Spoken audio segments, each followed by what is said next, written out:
Yeah. Okay, cool. Right. What's happening, plebs? We're out here with another episode of the History of the Yu-Gi-Oh Player, and today we're joined by Erik Christensen of Pro Play Games. And this series is going to be highlighting just pretty much the full story and biographies or general outlook for everyone who's following the meta and being able to look up to these great players and just learn a little bit about them and see where they're from and things like that. So today we've got Erik Christensen here, and yeah, man, how are you doing? I'm pretty good. I just had a long day out, so now I'm home and this should be fun. Awesome. So let's just jump straight into it then. So tell us where you're from and how you got into this game.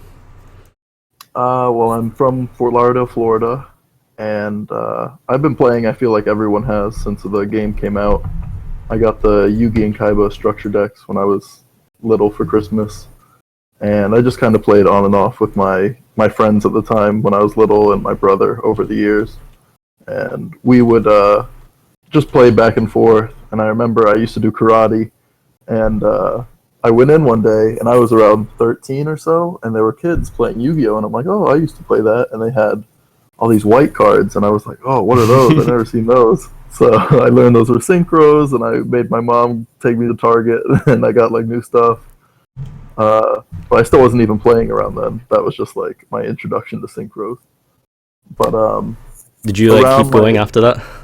Was always no. I got it basically. I had little month long times when my brother and I would be really back into it, and we would spend our money and go to Target and get Yu-Gi-Oh cards, and then we put them away for another 2 years, never to be touched. So around my senior year, I was really into school my senior year. I had a bunch of AP classes and such, and my friend showed me Dueling Network, and I thought, oh, that's super cool. You can play Yu-Gi-Oh online, and without leaving your house, you can play against people. Because that was always the problem. I was I could never play with anyone because no one ever wanted to play. Really, that was the deciding factor. But he showed me that, and he showed me his Lightsworn deck that he built, and I thought that was super cool. And how they got all these effects when they went to the graveyard, I'm like, oh, that's awesome. Do you know around what year this was? It was, I think, right before the Dragon Ruler format, so it would have been whatever set was right before Tachyon Galaxy. So around this time, you'd still never properly been to a locals or a big. I think in 5th grade, I had a deck, and I played, and I remember I didn't know what it was at the time, but now I know. I lost to the deck that played Magical Scientist and Catapult Turtle and all that. And oh, right, yeah. he would summon out the 3 things and launch them at me, and I'm like, you can't do that. So I remember that, and I think there was one time when I was that little, and I topped the locals, and I got 4 packs, and it was the happiest day of my life. So what did you get? I have no clue. Oh, but they were old. That was probably Metal Raiders, something like that. Along those, I don't really know when all this stuff came out, but maybe along those lines. Awesome. But throughout the years, I picked up just packs here and there, and I remember at a gas station I saw one, and I asked my dad to get me it, and I pulled I think it was Flare Wingman if he came Ultra. It was one of the Ultra heroes, and that was great. So. Yeah, but then my senior year, I started getting back into it, and that's when I learned how to play, learn the rest of the mechanics. And that was around about the start of Dragon Ruler format? Yeah, maybe a month or two before, because I remember, for a month or two, I was kind of still iffy if I wanted to do it or not, and then I got an eBay account and I bought a bunch of boxes of Lore of the Tachyon Galaxy. Wow, nice. So yeah, but I was playing Dark Worlds at the time, and my friend and I went to our locals that's around here, and it was my first time there. He had been a few times, and I brought in my Dark World deck, and the only Dark World I had in my deck was Zur, the vanilla guy. So it wasn't really a Dark World deck; it was more like a dark deck. And, of course. A lot of the people there, they helped me out. They gave me they're like, oh, where's your Graphas and Snows? And I'm like, what are those? I didn't even know what they were. So uh, yeah, they helped me out. They gave me like tips on how to improve it all. I got sleeves and stuff. So that I think that's the earliest I remember. And I kind of just I stayed there for a few months. I like went on the weekends when I could, and that was it. I never topped. I never did anything for about like 4 or 5 months. And you were like, And then so at that point you were like playing, I guess, kind of competitively, I suppose. Like you were coming up to locals, like. well, yeah, I would go every week. But I used to stay after school with my friend Michael State, who had already been playing for a few years, and he showed me like certain cards that would help me out, like Eradicator, and that was when it was at 3 then. So I was like, oh, this card's awesome. It Yeah. like takes away my opponent's stuff. But again, I kind of started in like the worst format I feel for a beginner to start in, the Dragon Rulers. Of course. Like all these people are pulling out these mats. They have like Naruto tokens to flip over for like Earth, Water, Fire. I'm like, what is all this? So I was I was very taken aback by stuff like that. I didn't realize people spent like that much amount of money on cards. So how did you feel at that stage? Was that like kind of deterrent for you? Were you just like, well, fuck this, like I don't want to play against this shit, or did it just keep you? I mean, it kind of like motivated me because there was I kept with my Dark World deck for like 8 months, and I would just bring it through thick and thin and just play whoever. And there were a few games where I beat the Dragon Ruler people, and that like it proved that even if you don't have the best stuff, you can still win as long as you're like playing better than your opponent. And then I moved down for school to FIU, which is in Miami. So I moved down there, and I went to the locals down there, and that's where I met like the friends I have like today in Yu-Gi-Oh! Basically, like Travis and all that. And I was still playing Dark Worlds there, and that was the Gear format, I believe, like the Mermail Fire Fist one. And I would still get destroyed, but I kind of knew how to just mess with my opponents, I guess, by then, and it helped. I won my first locals after like 8 or 9 months there. So it took a while, but then I got it. And after I think the Infernity deck got popular, I really liked that. Like just being able to sit at home and practice on your own was something I really liked. So that deck was good for it. Yeah, it's a good deck for the game where you just play by yourself. I liked it. I liked that you could sit in your room for 10 minutes and practice something, because you can't really do that with other decks. You have to like wait for your opponent to have a response. So that deck was how I liked. I just sat there for like an hour a day or something and played. And I technically topped a regional with that. That's how I got my invite for last year's Nats, even though I don't consider that like a regional top. So last year was your first top, did you say? My first, it was a regional top. Like I got 31st or something like that with Infernity, and that's what this Nats that I just won wasn't my first one. It was my second one. So you came 33rd at last year's Nats. No.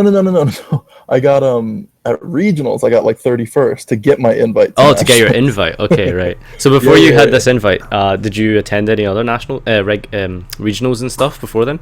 Yeah, I think I went to one with Dark Worlds, and I think I went 6-3, and I was like, okay, it's pretty solid for my first one. And then I think that was the second one I went to. I'm not 100% sure. And that just give you like motivation to keep trying to improve. Yeah. I was happy, and I'm like, okay, because I got that early on. It was like the September regionals. It was right before the deck got hit, like after Worlds. Yeah. So I played it like at the last event you could before that, like with Shaddolls and all that. And after that, you have like basically the whole year to say, oh, I'm going to get ready for nationals. So I think from there I moved on to Shaddolls, and I really liked that deck a lot because I kept looking like that was when I was into Dueling Network, and I would look at like the OCG stuff and see what's coming out so you can get prepared. And I was really excited for Shaddolls because they were like dominating over there, and I was finally going to play a meta deck. So on the day of release, I get there and I'm getting all the stuff for the deck, and people are like trying to pick up these things called Dantes, and I'm like, what are those? And I read it, and I'm like, level 3. I don't think that's gonna do much. And I like put it down and went about my day. And now it's my most hated deck of all time. 2 years later. Yeah, seriously. So, But how are you doing on Dueling Network about this point? Because I mean, you were like playing on DN and like trying to like use it as like preparation and for like making cards. And stuff. Were you like continuously grinding and stuff, like going up the ladder? Yeah. I think the highest I made it to 9 one of the seasons, I guess you'd call them. I mean, that's pretty and good. I was pretty happy. Yeah. I was a fiend for DN. So, but yeah, I played that probably a few hours each day at one point, and it was all right. I mean, I don't think that's like a needed thing to get better at the game. Like I have one friend, his name's Gio, who he's been playing in the past year or so, and he's super good, like faster than I improved at the game, and he hasn't played DN like once. So I don't think that's like it's nice to have because you get to like have the whole database in front of you, but it's not needed. Do you really think so? Because I've always suggested, that I think like DN when it was like being used by everyone is a fantastic way to practice because you're getting. Oh no, it is, but I don't think it's like needed like in order to be a good player. I think it's a tremendous help, but I don't think it's like life or death. Like people that are starting now I don't think they're at a disadvantage just because they don't have it. Yeah, okay, that's fair enough.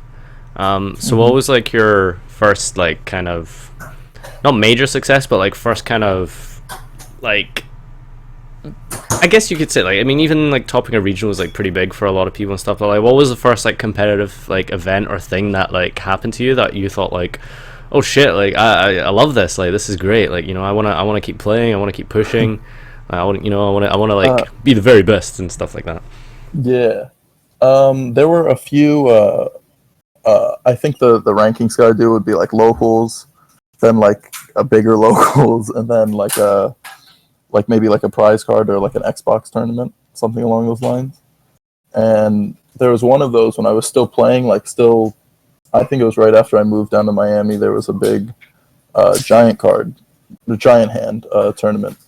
And I made it into top 8, and that was when they were playing the like the mythic rulers. Yeah. And I was still playing Dark World at the time, and I made it into top 8, and I should have won my top 8, but I misplayed on something, and I could have just like went on, and I had a good matchup for everything in the tournament, but I lost my own thing, and that like inspired me to, I guess, get better and work to not misplay anymore. That's what I use like even today to like gauge if I had a good tournament or not, whether or not I misplayed at all in the entire event. Did you ever at any point think that you'd be like where you are now, like oh this is I'm a world like finalist, that's huge. Did you ever think you'd ever reach that point? I think early on I was like, yeah, I'm gonna do it, but like not seriously. I just said it like to my friends, like, yeah, one day I'll be there, and now I am. But for the longest time, I always said if I ever went to Worlds, just went to Worlds, I would not, I guess, just not really play as much as I would. Like I'd move on, I guess. Yeah. And when they announced that it was in Orlando, I was going to go regardless because it's just 3 hours from my house. And I was like, oh, I guess that's a sign that this is pretty much the last year. But I don't know. I did well, and at Worlds I did well. So I don't know. I'm conflicted about stopping, but I'm in my last year of college, and I want to just finish up strong. And I don't know. It's hard to fly to a lot of events. I don't have like a lot of money to do all that. Luckily, I get to go to the UDS this weekend.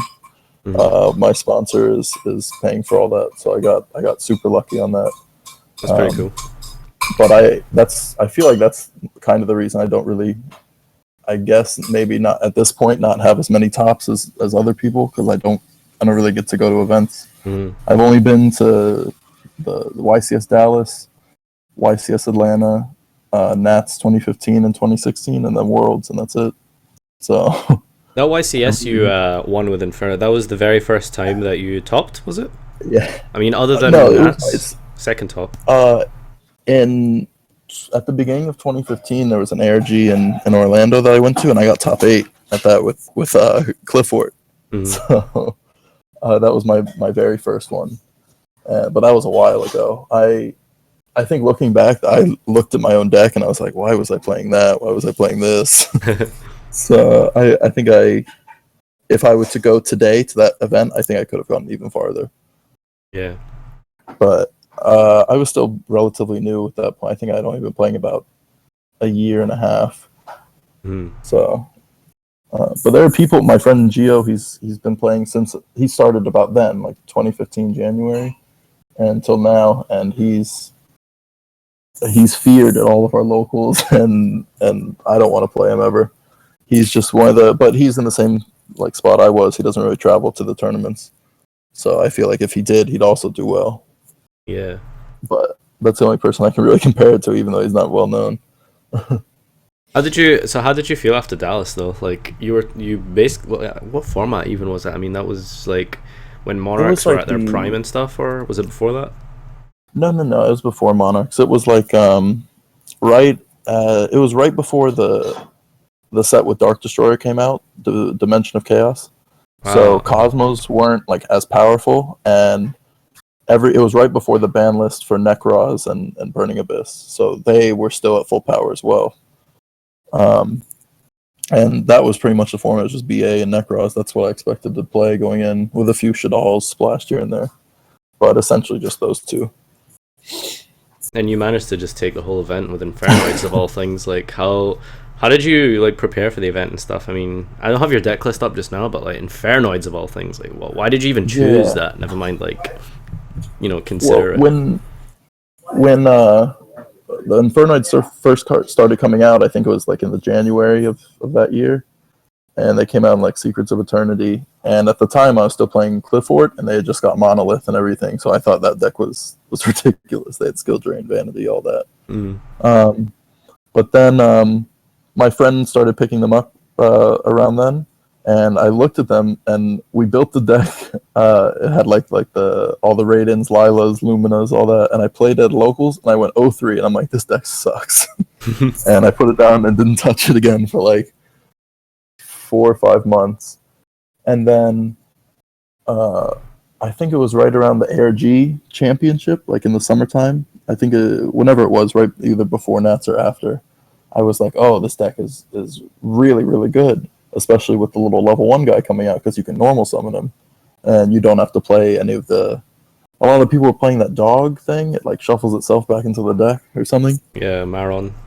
Yeah. And I thought that was so bad. I was like, why would anyone play that for just to not deck out? That's a bad deck. And then when the lower level 1 guy came out, since he could become literally, he can solve any problem, like kill a spell or trap, kill a monster, stop a spell or trap, stop a monster. I realized at that point that card was ridiculously overpowered, and I started taking the deck to locals even before he came out to like fine tune the ratios on certain stuff. And when he came out, I think he came out a week before the ARG championship, and I really wanted to take that deck to there, and I was for the longest time. And then my friend loaned me his entire Clyde deck, because that was when Chicken Game came out, and they had Towers Turbo. So I played Towers Turbo, and I got beat by a Fire King twice. What the fuck, Fire King? Twice. Like, I played him in the 1K the first day, and I lost to him, and then the main event I lost to him. That's crazy. Yeah, so not my best decision on that. But then after that, I decided I'm just going to stick with my deck, because it's what I learned, and it's what I was practicing. Because that was sort of, it wasn't on the scale of Infernities, but you could like see where your hands were going. You could activate Reasoning, mill out your deck, and then see where to play from there to make Omegas and stuff. Yeah. But I also don't think people realize what Omega was then. I didn't really know until a few weeks before Dallas as well. And I flew in on a Friday, and Thursday I went to my card shop to get the high-speed riders or whatever, and he didn't open any, and I was begging the guy that runs the store to open it just so I could get that one card. And he opened it, and I bought it, and I went, and I won. Well, so, yeah. But I played at like there were like some of the other big tournaments. Like there was a PS4 tournament that I played it at, and Before I the realized that YCS. yeah, it was like a Okay. 1 or 2 weeks before, and I realized the only deck it really lost to was Clyfort. So as long as you sided for that, you should have been good. And that's what I did, and I got lucky. I didn't play any at the YCS, so I think that was luck was on my side on that stance. Well, that's good. That's Yeah, that's pretty impressive. I yeah. mean, like, how did you like? Obviously, did you actually think you would like go that far? I mean, you obviously did have a lot of practice and stuff. I mean, did you think the deck was capable of just going all the way? Uh, I thought the deck was good, but I would still lose to like Necros and BA occasionally, which is why I didn't think it was like perfect by any means. How like Infernity was, like where if you had that board, there's no deck that can really break that. Mm-hmm. Um, but I felt it was still pretty strong. Omega like basically cancels out the ritual mechanic on its own. So as long as you can get him on the board, you should be good. Um, but I think I didn't. I don't think I was gonna go that far, especially since it was my first event like that, like a big scale. I had never been to a big Konami event like that. Really, I went to nationals and I couldn't. I was like astounded the entire time I was there by how many people there were. Yeah. So it was interesting. So was the next big event you went to nationals? No. I went to nationals. Was the 2015 nationals was the first one I went to, and I was playing like the stick chair Shaddolls. Oh no, I mean And after Dallas. Like, did you? no, I went to Atlanta in February. I'm getting these years mixed up really badly. Yeah, it's all good. It's all good. In October was Dallas, and then in February was the next event I went to, which was Atlanta. Atlanta. And Right. it was Okay. the PePe format, Right. like the broken PePe, What did you play there? the broken PePe. But all my friends, we had found that like plush fire just wasn't like super good. So we were playing the deck without plush fire and all that. We were just playing like the pure perform pals. Yeah, I think I And noticed that. Did you play the darks as well or something? Or no, I lost to one of the dark decks, but it was I can't remember I think he ripped like something he needed exactly like a Regeki or a spell from Summoner Monk or something off the top, and mm, I was like, this is ridiculous. But we were playing the Aradney build, and just it was so dumb. We made like me, Travis, and 3 or 4 of our other friends all made the same deck, minus like 1 or 2 cards, and all of us except for one, I believe, made it to day two and I lost in round 11 because I game three I opened double maxi, double Veiler. oh, So not much you can do on that part. yeah. Um, but my friend Travis, my friend Patrick, and my other friend Fridella, they all topped playing the deck. Mm, So I think that hands down I'd still pick that going back even today. yeah. So fast forward to nationals of this year. How was that like feeling when you made the preparation and stuff, and when you were choosing your decks and that? Like, what was like the prelude like? Well, for a long time, I played Monarchs when they first came out, and I thought they were super good. And they when they first came out, they were talked about, but they weren't played to the extent they were like around Nationals time. I mean, Because that's they when everyone brilliant. were playing like EDM and stuff, like really like. Yeah. Well, the brilliant like Monarchs weren't really they weren't out like right as the deck came out. They kind of got found out like about a month or so in, Yeah. right? Mm-hmm. I believe. So they no one was really playing Monarchs. Like I played only one at Atlanta, and it was a blowout. Like that deck was just light years ahead of Monarchs at the time. Mm-hmm. And for about two months, I played Monarchs after that, and Just I regular really liked ones. it. Yeah, just domain like locals and stuff like that, and I really liked it. But then I got like on this big losing streak for about 2 months, and I didn't want to play it for nationals. And I was joking with my friend. There was like the Ignite OTK. Blaze You had to Phoenix. just like open. Yeah, that one. Mm-hmm. And I was joking with my friend like 2 weeks before nationals. I think I'm just gonna play this for that and see how I do. Since I was getting a free trip, so I wasn't like super motivated to like do well or anything because it was all free. Yeah. But I chose against that, and I went with Domain because it was pretty much the only deck that I felt was a blowout against Burning Abyss because I hate them because they basically ruined like the Shaddolls format for me essentially because everyone started switching to them when I wanted to like I thought the mirror match for Shaddolls was really fun, Mm. and since no one was ever playing it because of Burning Abyss, uh, I felt they've ruined a lot of things for me that deck.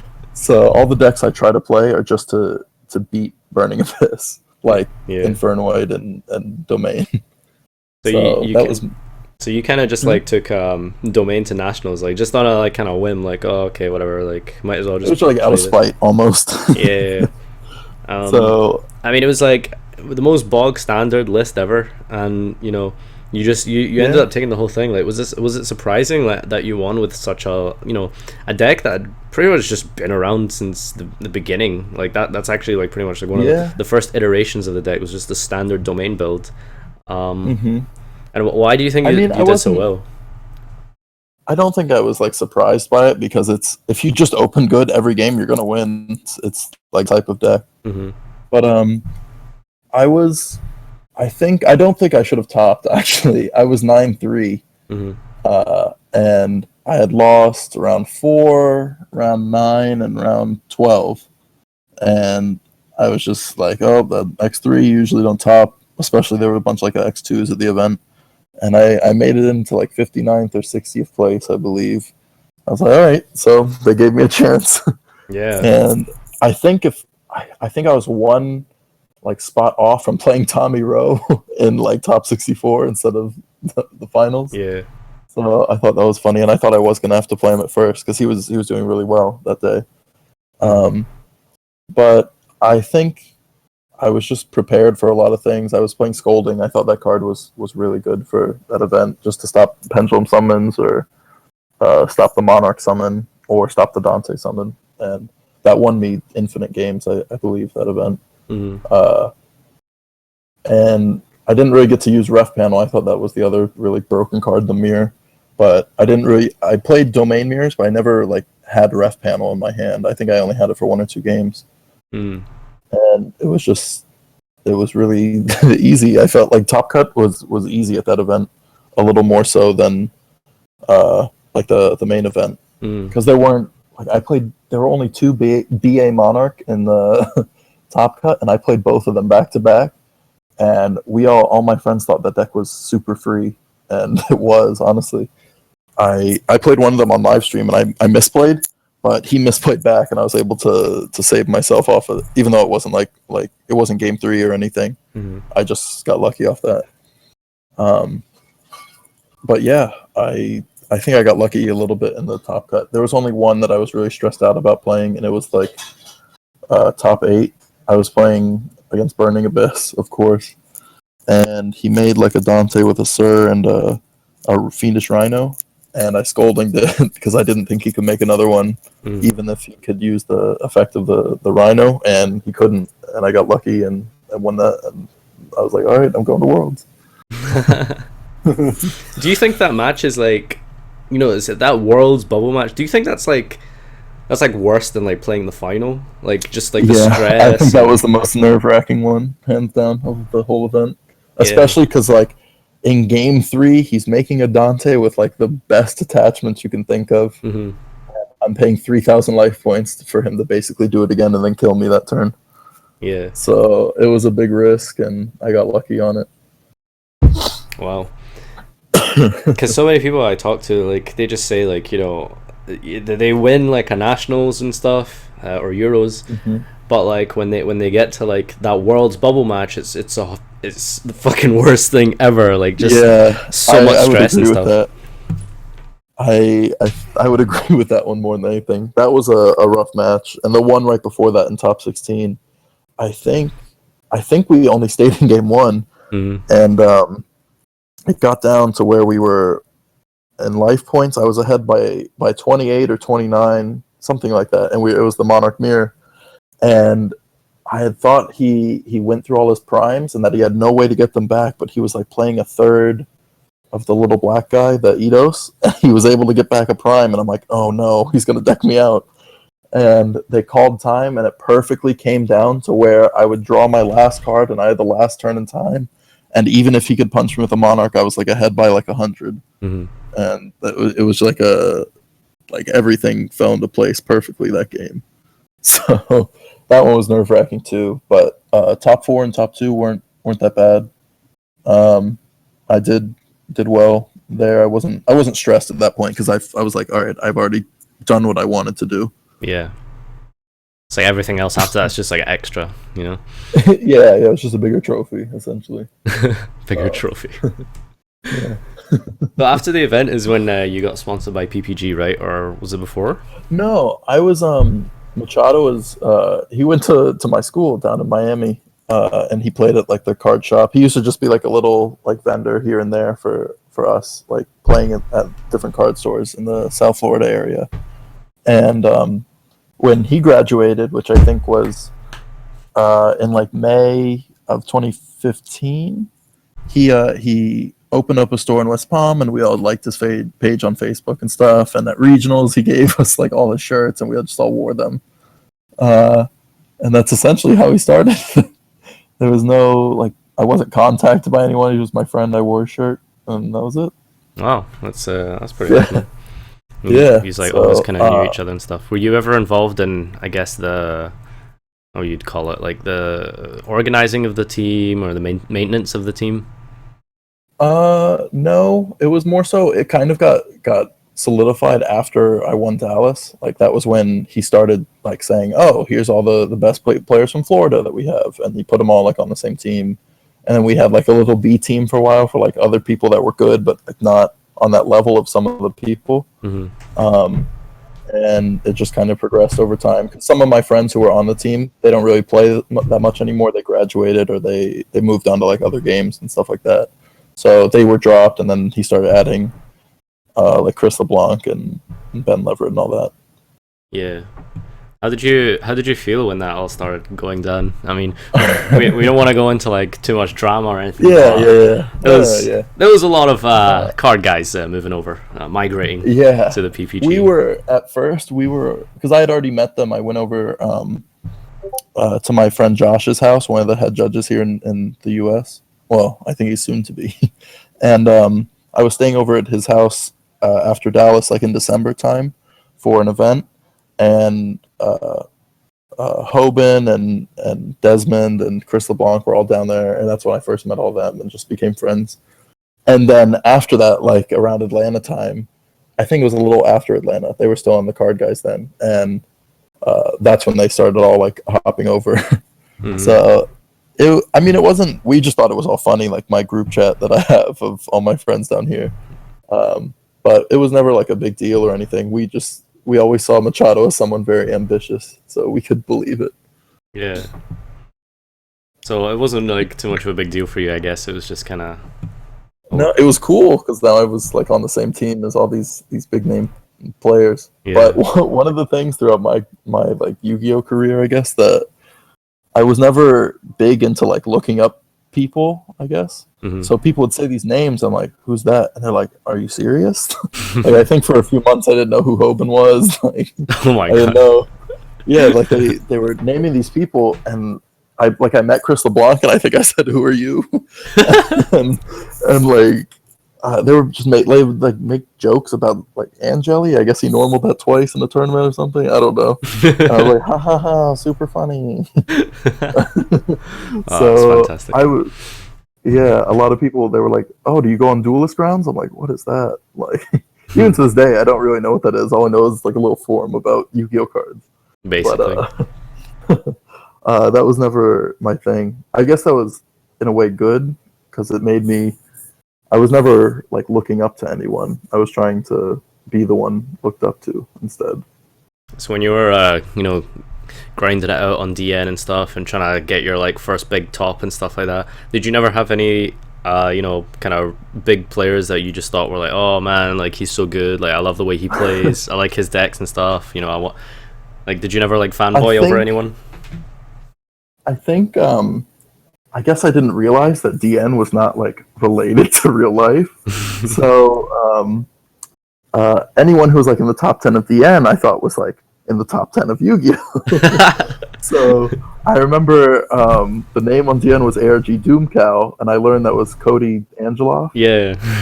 And at Dallas, I played him, and on the back of his jersey said ARG Doomcow. I'm like, oh my god, that's you! And I didn't realize like who it was and all that. So now I learned, and I understand who's like not good, but just like has more tops than other people in the game.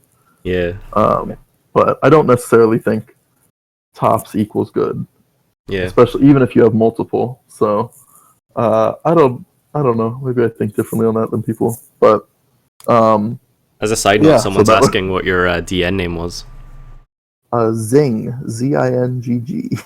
Zing. Okay. Who else did you look up to? Because I'm pretty sure I knew quite a few DN people. Just out of curiosity, like who were the big names that you really liked on DN? I think it was ARG Doom. So it was mostly like, since I didn't really keep track of like the pro players and like all their names and all that, I just thought my friends who I played with here in Miami were super good, because they would destroy me like on a regular basis. And go out to these events and I do fine. I'm like, I still put them above like the people I've been playing. But what about on DN? So, like just the people, the different usernames you'd see there. One of my friends, his name was Esky Blaze on DN. He used to play for years, and he was always in at least top 100 for each like season. There was, oh man, throw some out there. I don't even remember any off the top of my head, and I'll tell you if I recognize those.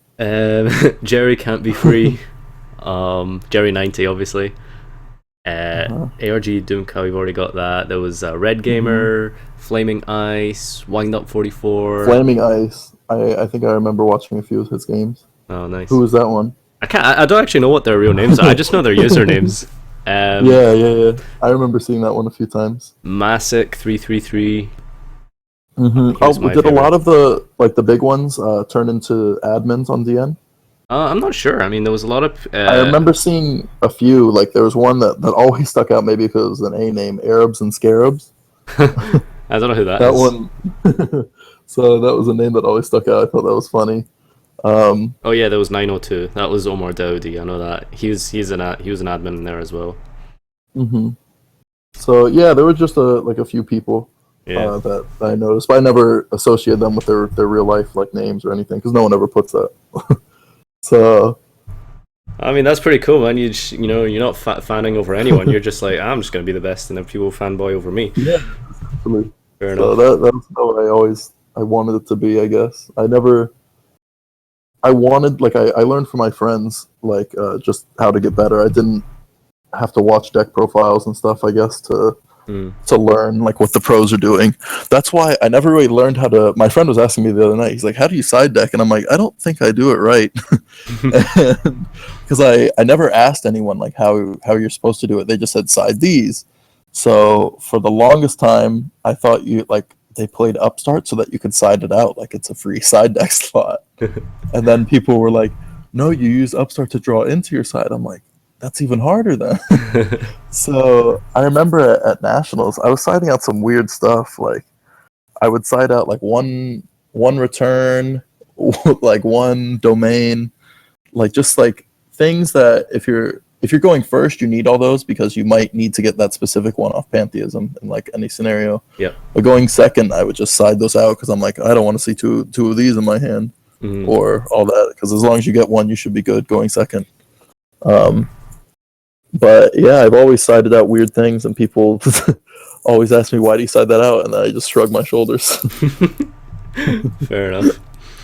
So yeah, staying on the topic of PPG, like how have they helped you? Like, you have so many fucking good names, like just all like in this one team. Like, I mean, you must have like some huge influences like in your deck building and like, just your knowledge of the game. Yeah, it's been better now that they've like established a team more. We have like a group chat on Facebook where everyone's in, and we just are basically just making fun of each other essentially the whole time. But occasionally we'll talk about Yu-Gi-Oh! And how to make decks better and all that. But I think for the most part, at least in that chat, everyone kind of understands how to do it. So there's no real like super big questions that have to be asked. It's just like, do you guys think this card is good? And we don't really have to do it for everything out there. Like, oh, should you play Anti-Spam and Blue Eyes? We all kind of like agree, yeah, that's a stupid card. Yeah. But like people were asking, the newest one was like Lullaby of Obedience for Blue Eyes, and I think that it's good in the mirror, but I don't think I don't think it should be mained or anything like that. It just seems really awkward, I guess. But yeah, there's no real like, we're not sending deck lists to each other and stuff like that, because even though we're on the same team, we all still want to be first place. So I guess that's kind of our mentality on it. Really? Like, you guys don't even say like, oh, okay, let's play this list for this event and stuff. Like, you guys are like still competing against each other?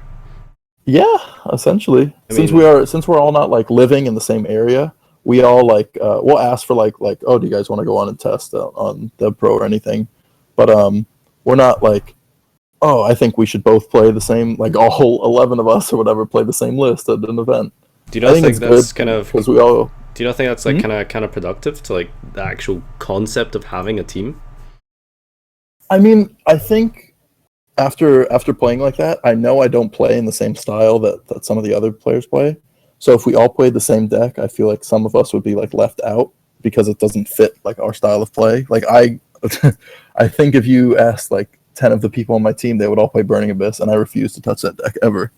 So you just have to, I think it's just better to get your own idea, since we're all like established and we know what we're doing, and then just test it and see what doesn't work. Like I basically play with Travis the most because he's just, we live close to each other, we go to the same locals and stuff. Yeah. And whenever we play, we're like, okay, this card's bad, this card's good, and we fine tune the deck from there. And I think that's how we do good. Like, we played the same list for Worlds, but that was like like a agreement because we both wanted to make sure that the US won. Yeah. So but for the most part, we all play the deck. We play the same, like, I'd say like meta decks like BA or Monarchs, but we don't all agree on some of the side deck cards, I guess. Yeah. Some people think certain things are good, and me just playing through, there were certain things that I just didn't think were needed in a deck. But of course, when you get to a big tournament like that, in theory, they're not good, and then you play against it, and you're like, okay, well, this just destroyed me, and didn't draw my out to it. So, like, we didn't play Kawaki Mirror Draco for Worlds because we thought like people would just be playing like Book of Eclipse or Dark Hole, like just easy outs to it. And since Drago like limits you as well, they have a few turns to draw into their outs if you can't just establish a Blue Eyes along with it. So we played it. We look at all the side, at least what Travis and I do. We look at all the things that we could side, then we pick our side, and then we figure out how we can side to beat as if we were playing against ourselves. Yeah. So did your deck play Brilliant Fusion for Worlds? I did not. We debated it, and he wasn't really even playing Blue Eyes before the event. He was pretty dead set on and even when we were driving up, he was in the car like saying how he wants to get German like Burning Abyss cards, so he has a pretty deck for Worlds.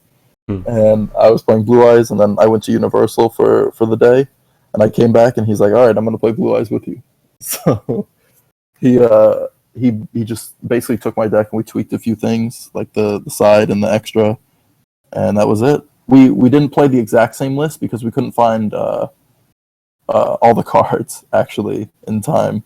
So I played Gigantic Castle while he played Alsay, and we both agreed Alsay wasn't like super. Everyone kept saying it was staple, and I just didn't agree with that because it doesn't. It just sits there. It's not protected by your gospel and all that. So yeah. I just didn't like it. I took it out, and Gigantic Castle won me a game. So. Well, that's cool. Yeah. So how did Tommy do at Worlds? I believe he got 12th. So okay. Not bad. I think even if you like, I know Bowden and Joaquin, they both they did like poorly at first, and at that point, like if you go 0-2, there's not much point playing. They just make you play all the Swiss rounds regardless of your record. So I think Tommy was good until about round 4, and then he lost again. He's like, nah, I don't think I can make it. So he was excited. He stayed.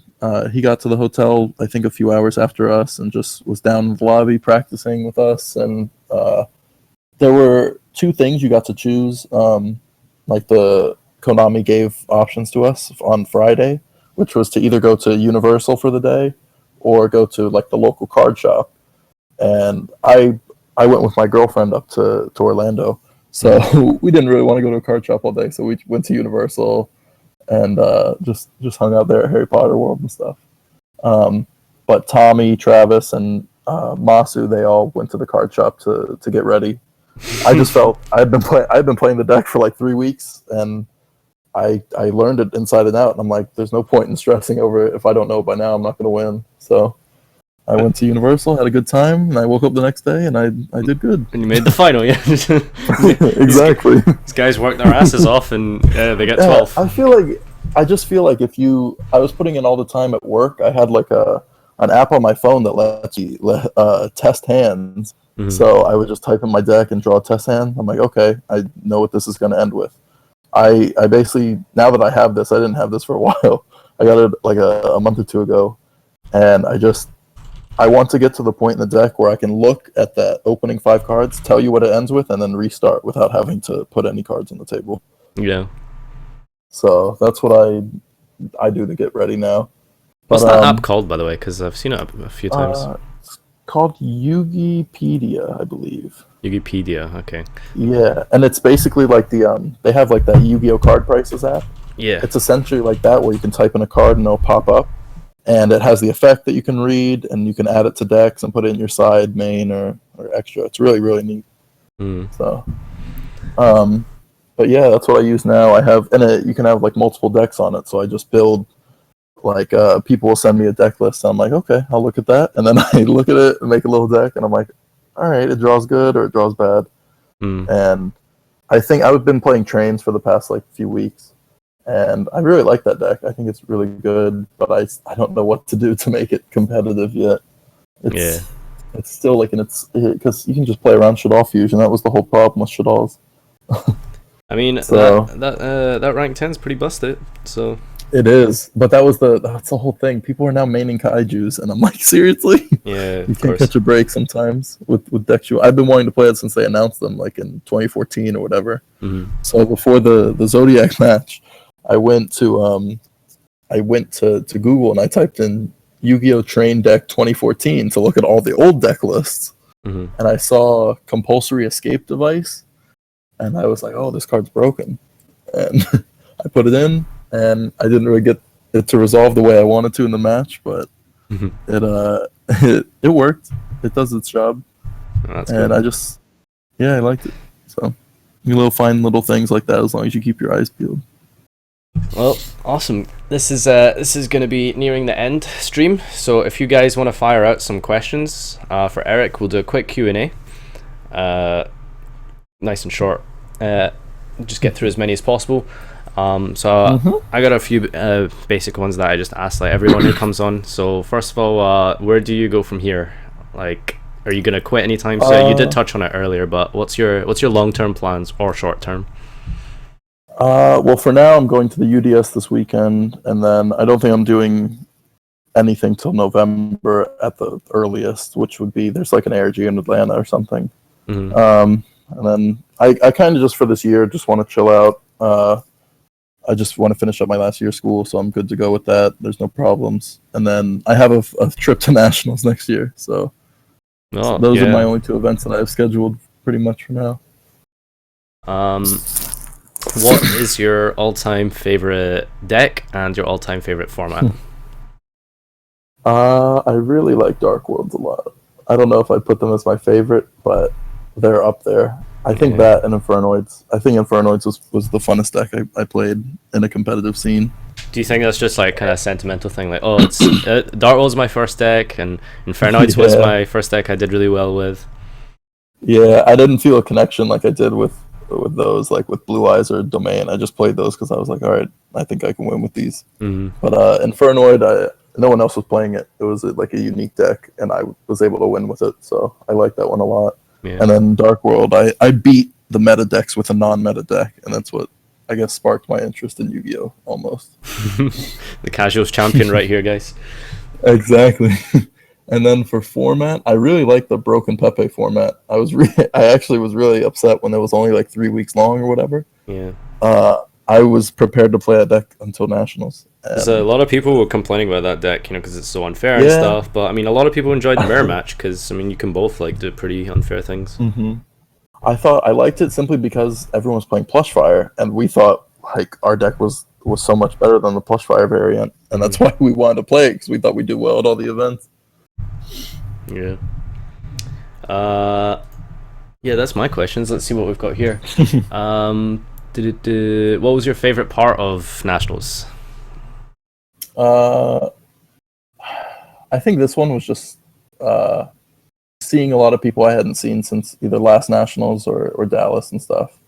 I met friends at the first Nationals that I like played in side events and stuff that I talked to on Facebook for a while, and I saw them at Nationals, and I got to catch up, and that was nice.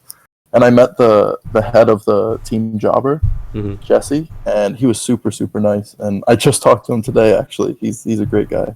So I really like him. And yeah, it was just, I stayed in a hotel room with all my friends. What more can you ask for a weekend? So. Yeah, that's cool. Let's see, where are we at? Guys, most of your questions suck, just saying. How much do you play test for a big event? I think I pretty much do it just to learn a deck, like how I do on the app. But after I learn it on the thing, I'll play test it on Dev Pro against some friends and at locals. I try to primarily get about a month in before deck, unless like I can't, like for Worlds or anything. But about a month I like to play test. Besides Burning Abyss, what other decks do you hate?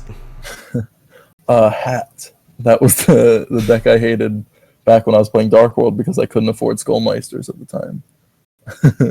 So I would just lose to that at every tournament, and it was so boring. And that was the first year I watched an event like on YouTube. Yeah. And Nationals was the most boring thing I've ever seen. So I was contemplating not playing at that point, but I persevered through it. Did you play at all that format? It was Inferno, right? Yeah. I think that was like, I didn't play Infernity until after Nationals. Oh, okay. So I think before that I was still playing Dark Worlds or maybe some like little like creative deck I came up with, but it was either Dark Worlds or Infernity. What are your thoughts on S0? You know, the Utopia thing. Isn't it like a Shockmaster or something along those lines? Yeah. I don't know the exact effect. You summon it by discarding a rank up spell. You can't solemn it, and during your opponent's standby, you can detach, and yeah, it's Shockmaster for everything. For everything? Yeah, they can't activate cards? Cards or effects, no. Oh wow. Does it have 0/0? It gets 1,000 attack for each material, so it can go up to 4k if you summon it with 2 level 4s, and then Utopia, and then Utopia Prime on top of that, and then Zexal, so that's 4k. Jeez. Wow.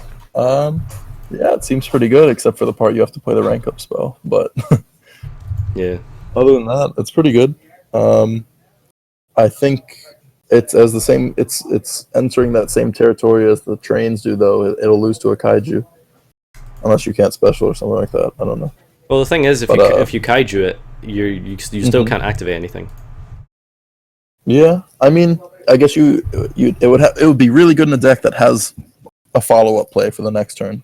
I mean, chances are you're gonna be dead next turn because pendulums and stuff.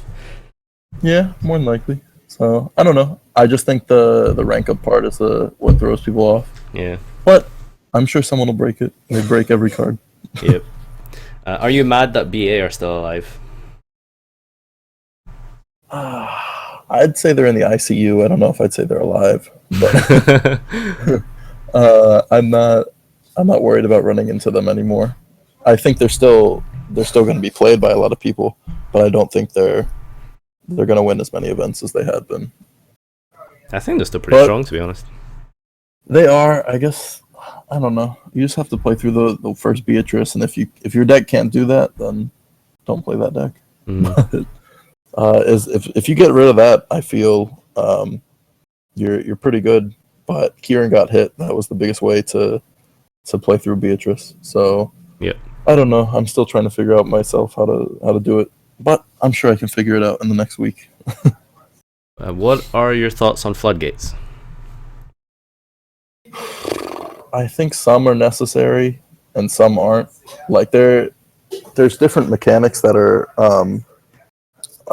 more played than the others, like special summoning. So I think Vanity is an unfair card, but I think cards that you have a way to get around, like Skill Drain, for instance, since it doesn't technically have to be on the field, or that it only stops field effects.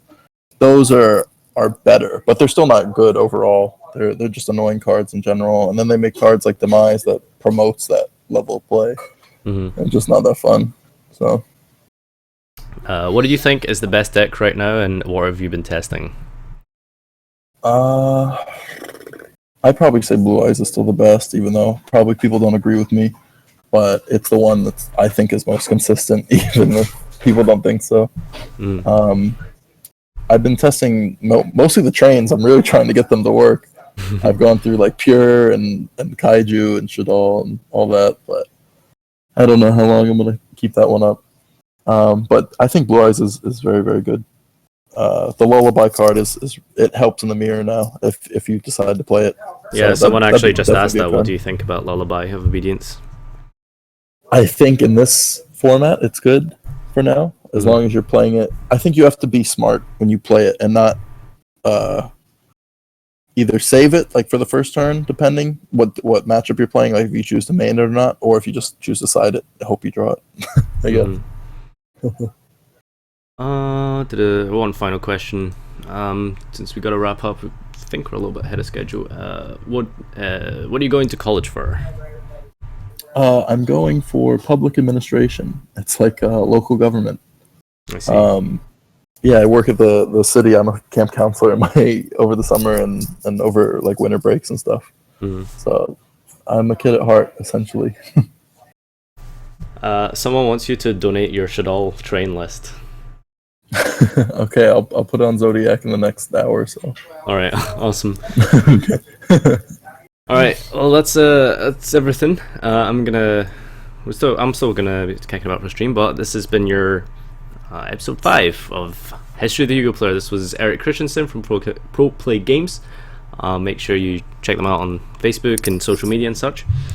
And yeah, I'd like to thank Erik for joining me. This was pretty good. Anytime. And yeah, thanks to Stream for coming out. So if you're watching this on YouTube, thanks for watching. Comment, like, subscribe, and we shall be back next time.